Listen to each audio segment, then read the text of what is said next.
बनो राजयोगी, राजयोगी बनो राजयोगी। मेरे प्यारो बनो राजयोगी, राजयोगी बनो राजयोगी।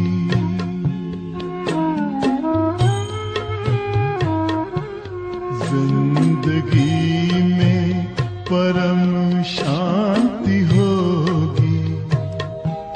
मेरे प्यारो बनो राजयोगी, राजयोगी बनो राजयोगी।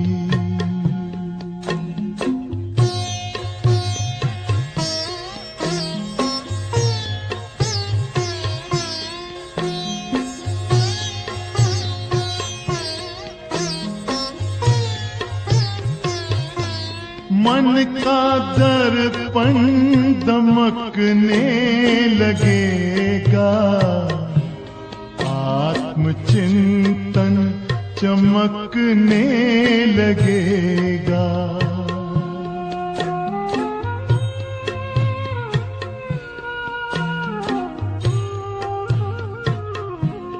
मन का दर्पण दमकने लगेगा, आत्मचिंतन चमकने लगेगा।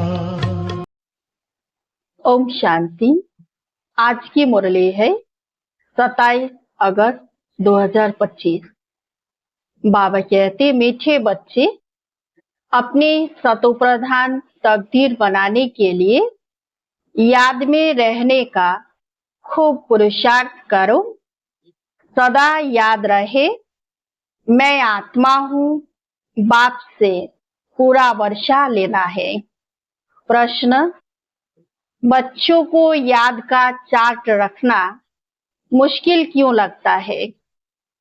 आज का उत्तर, क्योंकि कई बच्चे याद को यथार्थ समझते ही नहीं है। बैठते हैं याद में और बुद्धि बाहर भटकती है, शांत नहीं होती। वह फिर वायुमंडल को खराब करते हैं। याद करते ही नहीं तो चार्ट फिर कैसे लिखें? अगर कोई झूठ लिखते हैं तो बहुत दंड पड़ जाता है। सच्चे बाप को सच बताना पड़े। गीत, तकदीर जगाकर आए हूँ। ओम शांति। रूहानी बच्चों को फिर भी रूहानी बाप रोज रोज समझाते हैं कि जितना हो सके देही अभिमानी बनो, अपने को आत्मा निश्चय करो और बाप को याद करो, क्योंकि तुम जानते हो हम उस बेहद के बाप से बेहद सुख की तकदीर बनाने आए हैं। तो जरूर बाप को याद करना पड़े। पवित्र शतोप्रधान बनने बिगर शतोप्रधान तकदीर बना नहीं सकते। यह तो अच्छी रीति याद करो। मूल बात है ही एक। कौन सी मूल बात है? बाबा को याद करने के बिना शतोप्रधान हम बन नहीं सकते हैं, इसीलिए बाबा को याद करना ही है। यह तो अपने पास लिख दो। बाह पर नाम लिखते हैं ना, तुम भी लिख दो। क्या लिखना है? हम आत्मा है। बेहद के बाप से हम वर्षा ले रहे हैं, क्योंकि माया भुला देती है, इसीलिए लिखा हुआ होगा तो घड़ी घड़ी याद होगी। मनुष्य ओम का व कृष्ण आदि का चित्र भी लगाते हैं याद के लिए। यह तो है नए ते नई याद। यह सिर्फ बेहद का बाप ही समझाते हैं। इस समझने से तुम सौभाग्यशाली तो क्या, पदम भाग्यशाली बनते हो। बाप को न जानने कारण, याद न करने के कारण कंगाल बन गए हैं। विलायत वाले भी सर्वव्यापी कहना भारतवासियों से सीखे हैं। भारत गिरा है तो सब गिरे हैं। भारत ही रिस्पॉन्सिबल है अपने को गिराने और सबको गिराने। बाप कहते हैं, मैं भी यहाँ ही आकर भारत को स्वर्ग सचखंड बनाता हूँ।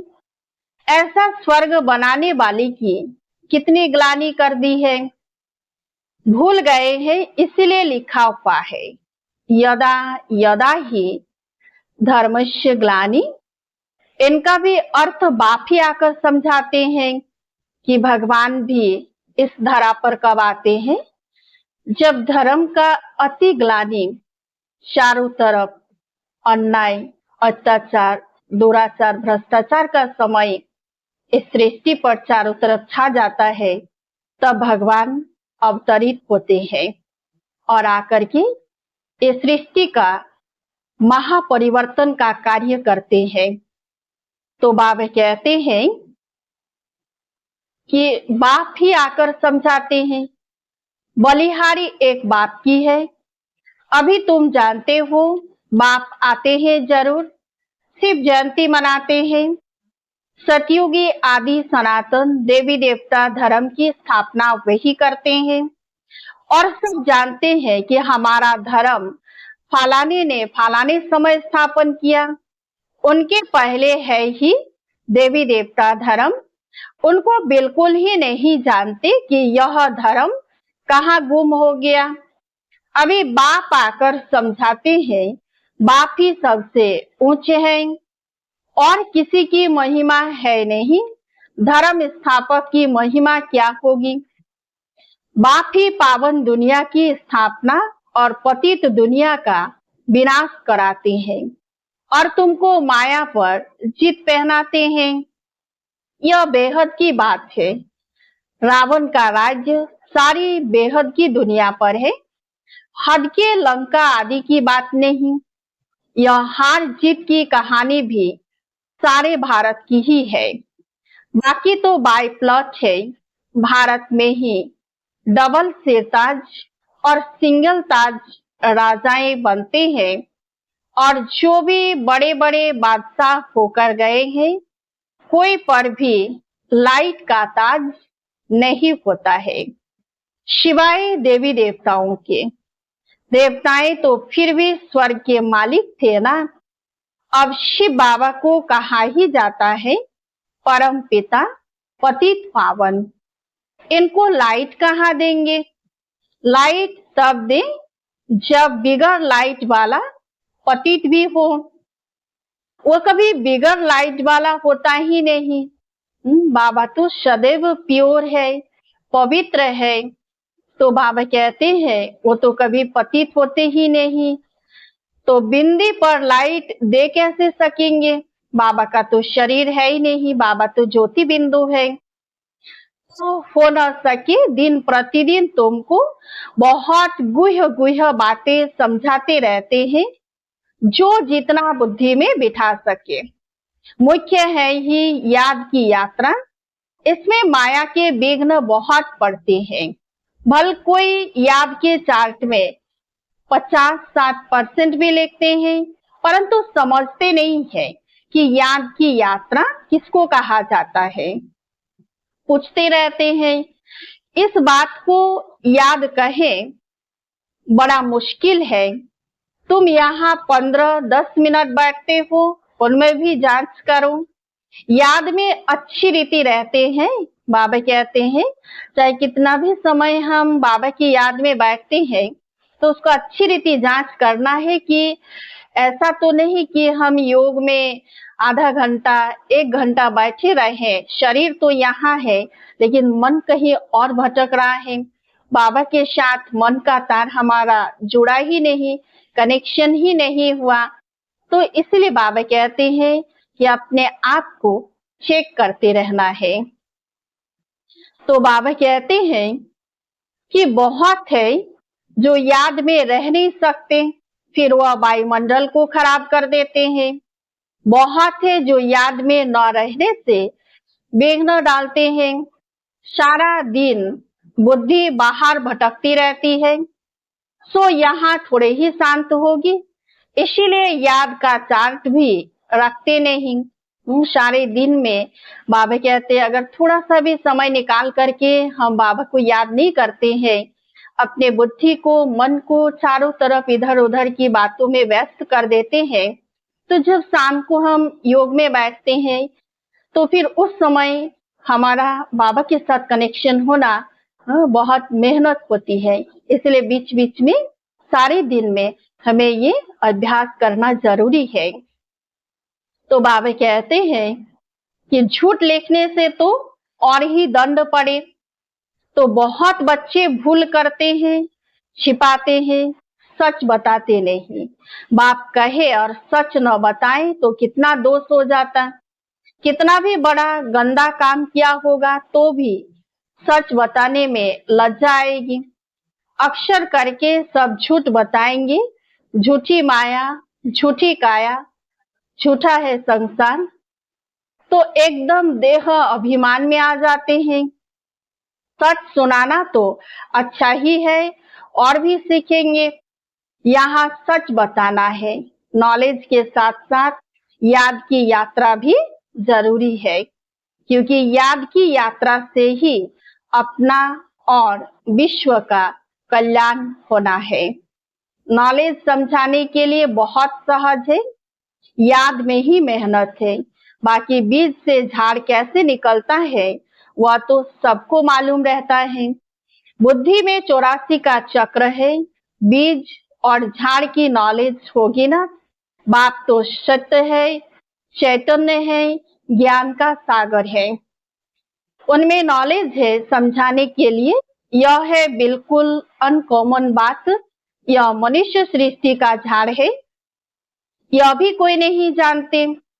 सब नेति नेति करते गए, ड्यूरेशन को ही नहीं जानते तो बाकी क्या जानेंगे। तुम्हारे में भी बहुत थोड़े हैं जो अच्छी रीति जानते हैं। ईश्वर सेमिनार भी बुलाते हैं। अपनी अपनी राय दो। राय तो कोई भी दे सकते हैं, ऐसे नहीं कि जिनके नाम है उनको ही देनी है। हमारा नाम नहीं तो हम कैसे देवें? नहीं, कोई को भी सर्विस अर्थ कोई राय हो, एडवाइस हो, लिख सकते हो। बाप कहते हैं कोई भी राय आए तो लिखना चाहिए। बाबा इस युक्ति से सर्विस बहुत बढ़ सकती है। कोई भी राय दे सकते हैं। देखेंगे किस किस प्रकार की राय दी है। बाबा तो कहते रहते हैं किस युक्ति से हम भारत का कल्याण करें, सबको पैगाम दे। आपस में विचार निकालो, लिखकर भेजो। माया ने सबको सुला दिया है। तो बाबा कहते हैं सेवा का तरीका, युक्तियां नया नया हमें निकालते रहना है और हर किसी से राय हमें लेना है। तो बाबा कहते हैं कि माया अभी क्या है, सबको सुला दिया है तो सबको जगाना है। बाप आते ही है जब मौत सामने होता है। अब बाप कहते हैं सबकी वानप्रस्थ अवस्था है, पढ़ो न पढ़ो मरना जरूर है। तो बाबा क्या कहते हैं कि पढ़ो न पढ़ो मरना तो जरूर है। तैयारी करो न करो नई दुनिया जरूर स्थापन होनी है, क्योंकि ड्रामा का समय जो है एकदम एक्यूरेट चल रहा है। इसलिए बाबा कहते हैं कि करो न करो, पढ़ो न पढ़ो, ये तो समय अनुसार होना ही है सब कुछ। तो बाबा कहते हैं अच्छे अच्छे बच्चे जो है वो अपनी तैयारी कर रहे हैं। सुदामा का भी मिसाल गाया हुआ है। चावल मुट्ठी ले आया, बाबा हमको भी महल में ले चाहिए। है ही उनके पास चावल मुट्ठी, तो क्या करेंगे? बाबा ने मम्मा का मिसाल बताया है, चावल मुट्ठी भी नहीं ले आई, फिर कितना उच्च पद पा लिया। इसमें पैसे की बात नहीं है, याद में रहना है और आप समान बनाना है। तो बाबा कहते हैं कि हमें हर प्रकार से सेवा, बाबा ने सिखाया है तन से, मन से, धन से, जन से। अगर हमारे पास धन नहीं है तो हम तन से भी सेवा करके अनेक आत्माओं का कल्याण कर सकते हैं। मन से भी हम अनेक आत्माओं को शुभ भावना, शुभ कामना अनेकों के लिए हम कर सकते हैं।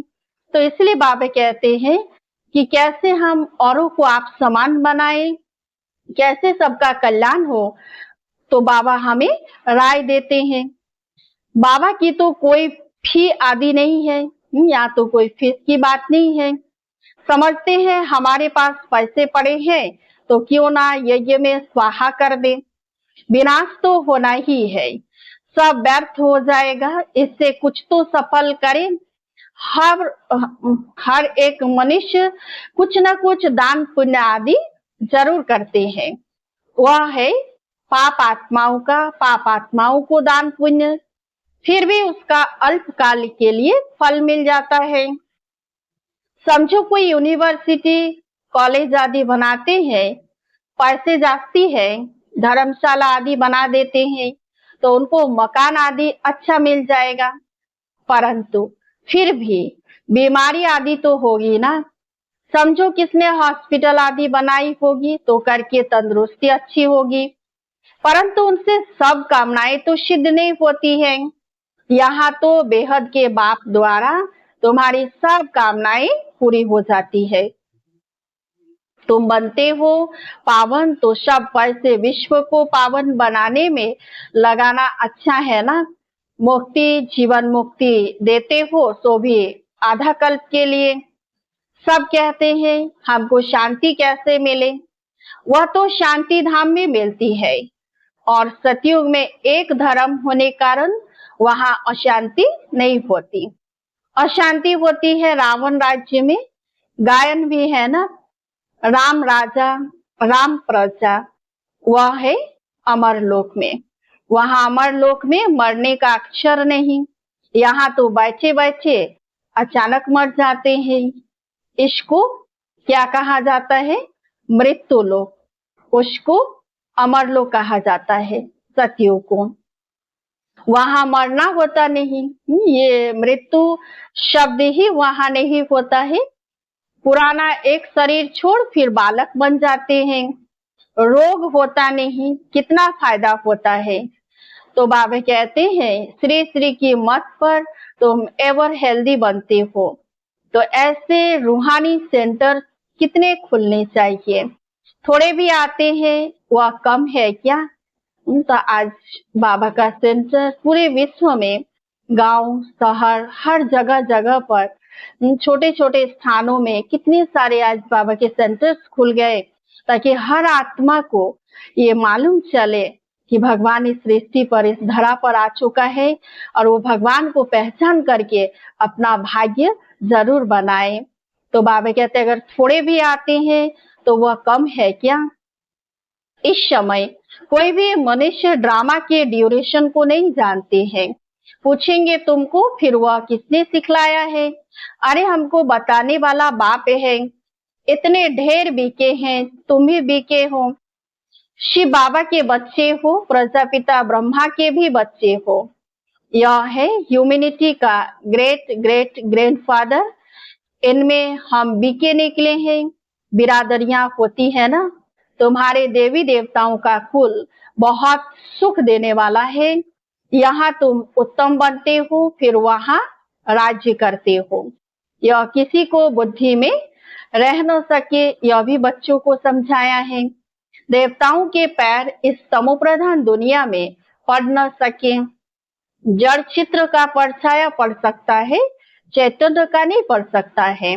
तो बाबा कहते हैं जब साक्षात में देवी देवताएं इस सृष्टि पर पैर रखेंगे तो ये पूरा ही सृष्टि शतप्रधान प्योर हो जाएंगे, तभी वो इस सृष्टि पर, इस धरा पर अवतरित होंगे। तो बाप समझाते हैं बच्चे, एक तो याद की यात्रा में रहो, कोई भी विकर्म ना करो और सर्विस की युक्तियां निकालो। बच्चे कहते हैं बाबा हम तो लक्ष्मी नारायण जैसा बनेंगे। बाबा कहते तुम्हारे मुख में गुलाब, लेकिन इसके लिए मेहनत भी करनी है। बाबा कहते हैं ना कि लक्ष्य तो रखा है, लेकिन लक्ष्य के साथ हमारा लक्षण भी वैसा होना चाहिए। उच्च पद पाना है तो आप समान बनाने की सेवा करो। तो हम एक दिन देखेंगे एक एक पंडा अपने साथ 100-200 यात्री भी ले आएंगे। आगे चल देखते रहेंगे, पहले से थोड़े ही कुछ कह सकते हैं, जो होता रहेगा सो देखते रहेंगे। तो बाबा कहते हैं कि बाबा के बच्चे दिन प्रतिदिन वृद्धि को पाते जा रहे हैं। तो यह बेहद का ड्रामा है, तुम्हारा है सबसे मुख्य पार्ट बाप के साथ, जो तुम पुरानी दुनिया को नई बनाते हो। यह है पुरुषोत्तम संगम युग। अब तुम सुख धाम के मालिक बनते हो, वहां दुख का नाम निशान नहीं होगा। बाप है ही दुख हरता, सुख करता, दुख से आकर लिबरेट करते हैं। भारतवासी फिर समझते हैं इतना धन है, बड़े बड़े महल है, बिजलियां हैं, बस यही स्वर्ग है। यह सब है माया का पंप। सुख के लिए साधन बहुत करते हैं, बड़े बड़े मकान महल बनाते हैं, फिर मौत कैसे अचानक हो जाता है। वहां मरने का डर नहीं, सतयुग में मृत्यु का भय नहीं होगा। यहाँ तो अचानक मर जाते हैं, फिर कितना शोक करते हैं, फिर समाधि पर जाकर आंसू बहाते हैं। हर एक की अपनी अपनी रस्म रिवाज है, अनेक मत है। सतयुग में ऐसी बातें होती नहीं। वहां तो एक शरीर छोड़ दूसरा ले लेते हैं। तो तुम कितना सुख में जाते हो, उसके लिए कितना पुरुषार्थ करना चाहिए। कदम कदम पर मत लेनी चाहिए। गुरु की व पति की मत लेते हैं, वह तो अपनी मत पर चलना होता है। आसुरी मत क्या काम देंगे, आसुरी तरफ ही ढकलेंगे। अब तुमको मिलती है ईश्वरीय मत, उच्च ते उच्च। इसीलिए गाया हुआ भी है श्रीमत भगवानुवाच। तुम बच्चे श्रीमत से सारे विश्व को हेवन बनाते हो, उस हेवन के तुम मालिक बनते हो। इसलिए तुम्हें हर कदम पर श्रीमत लेनी है, परंतु किसी की तकदीर में नहीं है तो फिर मत पर चलते नहीं है। बाबा ने समझाया है, किसी को भी अपना कुछ अक्ल हो, राय हो तो बाबा को भेज देवे। बाबा जानते हैं कौन कौन राय देने लायक है। नए नए बच्चे निकलते रहते हैं, बाबा तो जानते हैं ना कौन से अच्छे अच्छे बच्चे हैं। दुकानदारों को भी राय निकालनी चाहिए, ऐसे यंत्र करे जो बाप का परिचय मिले। दुकान में भी सबको राय कराते रहे, याद कराते रहे। भारत में जब सतयुग था तो एक धर्म था, इसमें नाराज होने की तो बात ही नहीं है। सबका एक बाप है। बाप कहते हैं मामेकम याद करो तो तुम्हारे विक्रम विनाश हो जाए, स्वर्ग के मालिक बन जाएंगे। अच्छा, मीठे मीठे सिकिलधे बच्चों प्रति माता पिता बाप दादा का याद प्यार और गुड मॉर्निंग। रूहानी बाप की रूहानी बच्चों को नमस्ते। हम सब रूहानी बच्चों की रूहानी बाप दादा को याद प्यार और गुड मॉर्निंग। नमस्ते नमस्ते नमस्ते। धारणा के लिए मुख्य सार। 1 नंबर, श्रीमत पर चलकर सारे विश्व को स्वर्ग बनाने की सेवा करनी है। बहुतों को आप समान बनाना है। आसुरी मत से अपनी संभाल करनी है।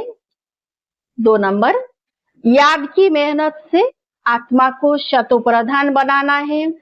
सुदामा मिसल जो भी चावल मुट्ठी है, वह सब सफल कर अपनी सर्व कामनाएं सिद्ध करनी है।